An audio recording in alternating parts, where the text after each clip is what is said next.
Ang isang manggagawa ay maaaring hindi aktwal na magtatrabaho ng higit sa 8 oras sa isang araw kung ang employer ay gumagamit ng pang-araw-araw na pamantayan sa trabaho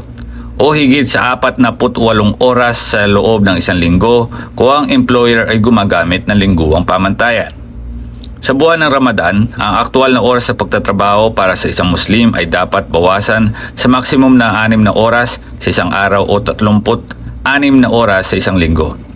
Ang bilang ng oras ng pagtatrabaho ay maaaring itaas sa 9 na oras sa isang araw para sa ilang mga kategorya ng mga manggagawa o sa ilang mga industriya at trabaho kung ang manggagawa ay hindi patuloy na nagtatrabaho.